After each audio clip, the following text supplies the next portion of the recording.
What's going on, dudes and dudettes? A little bit late here in Cali, filming this around 10:45 p.m., but a lot of stuff happened, and the USC UCLA game was final, and another thing was final today, so I want to get this video up tonight. I won't film it later just because something personal did happen, so I might mention it later in the video, but just trying to bring a little bit of normalcy to this day. So yes, to start off this video, a five-star quarterback in the 2024 class, Dylan Raiola, who was committed to Ohio State pretty early, I think even last year when he was a junior, decided to decommit, and of course all the top teams are jumping on him because he's pretty much the number one quarterback in that class next year. And with the likes of Georgia, Oregon, Nebraska, because he has family ties there, his dad played there, his uncle is coaching there, and then of course USC, Lincoln Riley has tabbed him because whenever Lincoln Riley selects a quarterback, everybody else's ears go up. But yeah, apparently, obviously USC is in one of his Final Four spots, and he did set up a visit this January 28th, so coming up pretty soon, and he's pretty much looking to commit right before the football season, after the summer or later in the summer. So he's not going to wait and all this stuff, do a big thing at the end. You never know, because guys could change their mind and coaches move on and all this stuff. But he's pretty sure he will be committing at some point, like around August, September, before the high school football year starts and all that. So I think a lot of comps for him, especially people he's compared to. It was like a lot of people are even saying Patrick Mahomes and all these other very talented guys, that he has this type of potential. So it will be really good to have him on the roster, because I know USC just literally got Malachi Nelson, but I'm pretty sure he's going to be only a 3-year player and literally a 2-year player, because this year coming up, he's going to be pretty much as a backup behind Caleb Williams, and he'll be able to play for 2 years. So I think being able to get this guy and have him at least play for another 2 years in the future will be very beneficial for USC football. Then when it comes to 2 USC players were selected in Mel Kiper Jr.'s NFL mock draft, which is obviously the main guru, as they say, of the mock draft industry, or even draft industry in total, Mel Kiper Jr. And he has 2 USC guys. I think he first had Tuli Tuipulotu, the defensive lineman, going actually to my LA Chargers, which I don't mind him going to my team. I just don't think he's worth a first-round pick. I think he said that the Chargers definitely need help on that defensive line, and by that time, he would have been like the 8th or 9th guy taken in the first round, so it'd be better off to get a guy at that time instead of waiting till the 2nd round or 3rd round, because there probably won't be anybody as good. So I guess I understand that logic, but maybe they could go for someone else. Sorry, my lips kind of chapped. But yeah, we'll see. And then I think Jordan Addison went pretty soon after that to the New York Giants, if I'm not mistaken. One of those teams right behind him. The wide receiver transferred from Pitt. So yeah, he's definitely only like the 1 or 2 receivers going in the first round, it seems like. So it's pretty good that USC did get 2 guys, but this guy only does a first round mock draft. He doesn't do a full one. So you never know what could really happen, but that's apparently what he's hearing right now. Then the On3 Network has their own rankings of pretty much how these teams did in the transfer window through this time, which was like middle of December to like right now towards the end of January. And apparently USC is the number 3 ranked team during the transfer portal window, which is nice. It does suck that UCLA is right ahead of them. I think maybe because they have certain number of players, or maybe players that I think are going to be better or high quality, but I don't know. They are losing a lot of guys, and who knows if they're really going to be as good, but I still think USC did get quite a few guys that are going to be very talented and help them out right away, so we'll see. And then when it comes to 2 of the incoming players that are playing their senior years of high school for basketball, Isaiah Collier on the men's side, and Juju Watkins, number 1 women's player as a senior right now in high school. They were both named to the McDonald's All-American team which is obviously a high honor. They go with like the top 20, top 25 kids in all of the U.S. and they're able to play in that game. I'll get to Duke guys who got into there later, but yeah, it's pretty nice that the two top people for USC's teams, the men and women's, were selected as well. Not surprising for Juju, because she is pretty awesome, but Isaiah Collier, yeah, he's one of the more talented point guards in the class coming out. So congrats to him. Not too surprising. And then when it comes to an offensive lineman, Jason Rodriguez of USC, he's been with the program for quite a bit, like 3 or 4 seasons, and he's always been close to playing, definitely been a backup, but he just recently called it quits and is retiring from football. Don't know exactly what he's going to be doing, but I'm sure he's got a plan and everything with that network at USC. That's why it's always important to go to a place like USC. It's always more beneficial off the field, especially even when your playing career is done. So I'm sure he has something nice set up, but I guess it was just time. I don't know if he really suffered that greatly of injuries or anything like that.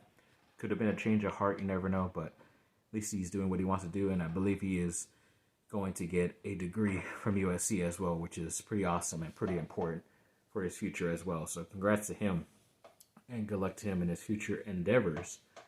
Then USC made this list where apparently they're the highest winning percentage in their Pac-12 record since they've been in the Pac-12 and playing in there. I guess they're like a .695% overall, which is the highest out of playing in that competition. So that's pretty good. I've seen quite a bit of those wins myself since like 05, 06. And yeah, hoping to maybe push that up above 70%, 0.70% with a nice Pac-12 schedule this year. It's going to be very tough, but be able to knock some of those teams' percentages under them as well if they do. And when it comes to Leonard Tien, I believe I mentioned this guy because he was an incoming freshman on the men's tennis side, and he was the number 1 ranked tennis high school player out there, and he was coming to USC, so that was pretty cool. But apparently he's been down there in Australia at the Australian Open, playing in like the boys part of the bracket, so he's not playing with the main guys like where Nadal or Djokovic are playing. But I guess it's kind of like a nice look at the future. And apparently he's made the semifinals, which is pretty awesome for a guy who hasn't even started college from what I know. So that's pretty high praise, and hopefully he will be playing on the men's side in the near future pretty soon. So good luck to Leonard Tien. And when it comes to Anaheim Ducks, yes, the other day they did beat the Arizona Coyotes 5-2. Nice victory for them. And then even tonight, they did end up getting a victory out there in Colorado against the Avalanche 5-3 as well. I think there was a loss in between there, but yes, they were able to get the victory tonight. So a nice 2 games here. So see what they can do the rest of the way. Then yes, as I mentioned, Duke, they had 3 of their 5 main guys who are coming in next season. The high school seniors, Jared McCain, the one from out here near where I live, Corona Centennial. He ended up getting invited to the McDonald's All-American. So did Sean Stewart and Mackenzie Mbaku. All of them are 5-star talented players. And then I was kind of wondering too, because Caleb Foster is a pretty talented guy as well. He was committed to Duke, but didn't get invited. Neither did TJ Powers, who's another very talented 4-star, almost 5-star player. I was kind of wondering why they weren't, but I guess the other guys are too good or as good, so we'll see. But I definitely think they got snubbed there. Then when it comes to the All-Stars, yes, they were released earlier today on TNT, and the guys mentioned all these guys. I think I got about 6 to 7 or 8 of them correct, but the West All-Stars, obviously, Luka Doncic, LeBron James, Zion Williamson, Nikola Jokic, and Stephen Curry. I think the only one wrong there was Curry. I had Shai Gilgeous-Alexander, who they also mentioned too that they believed should have been a starter, but he's most likely going to be an all-star anyways on the reserve, like how I mentioned. So pretty correct there. Then the East, Jason Tatum of Duke, Donovan Mitchell, Kevin Durant, Giannis Antetokounmpo, and Kyrie Irving. So once again, I got all those correct except Irving, the other Duke player. I think I had Trae Young there at the time when I was voting in early January. I mean, Irving's been pretty hot recently.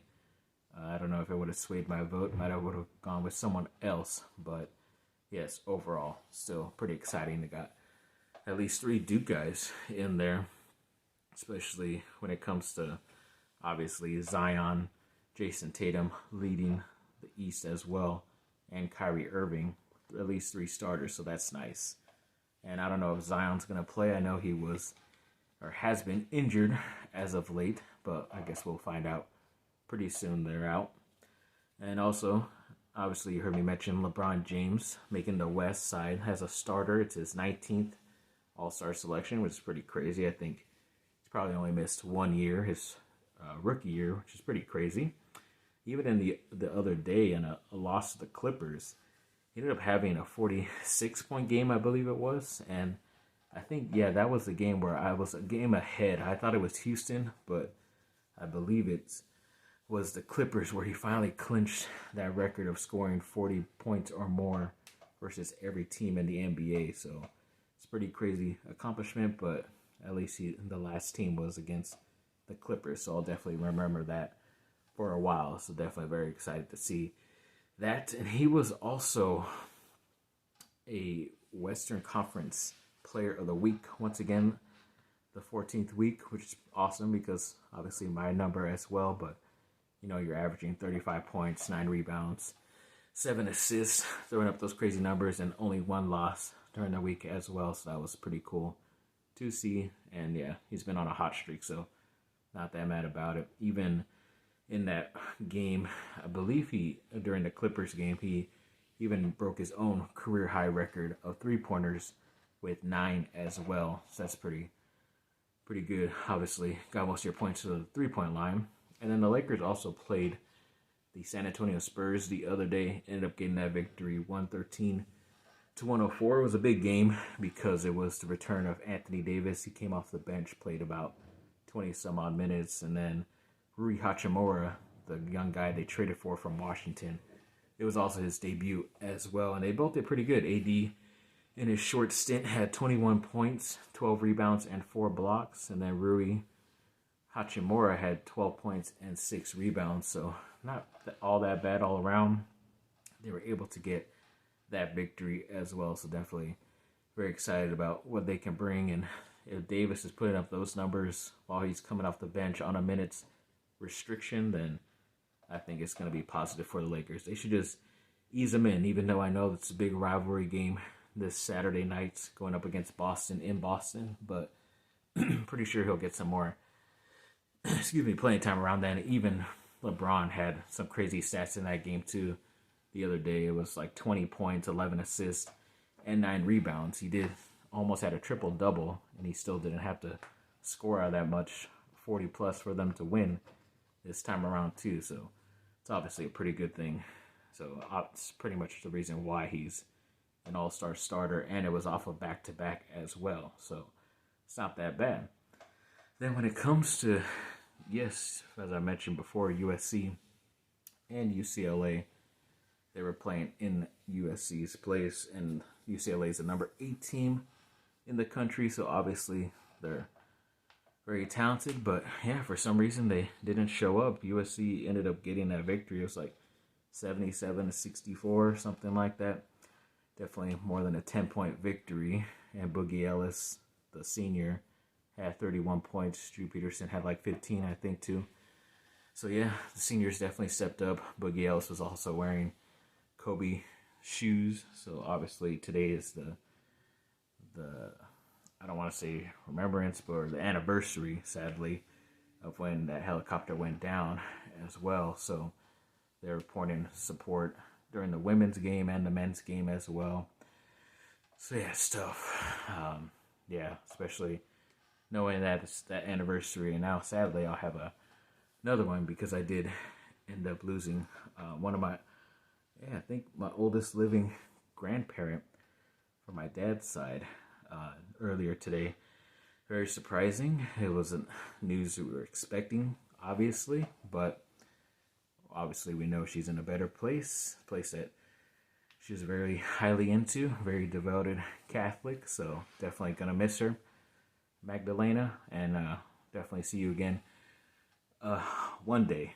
Hopefully a little bit later. Not trying to rush that, but yes, definitely tough news to get, but we'll always get through it, move on, and go forward, and definitely for the positive, and definitely very blessed to have her in my life as long as I did, because she was always one of those older people that said, yeah, I probably won't be here the next year, and then 20 plus years later, she was 99 years old, so definitely a very long-lived life. So yes, tough news to hear about that earlier, but definitely will be celebrating her life pretty soon, hopefully. And yeah, thank you for allowing me to speak about that. And yes, thanks for watching, people. Like and subscribe. Comment down below. Let me know what y'all think. Have a great rest of your day. Bye.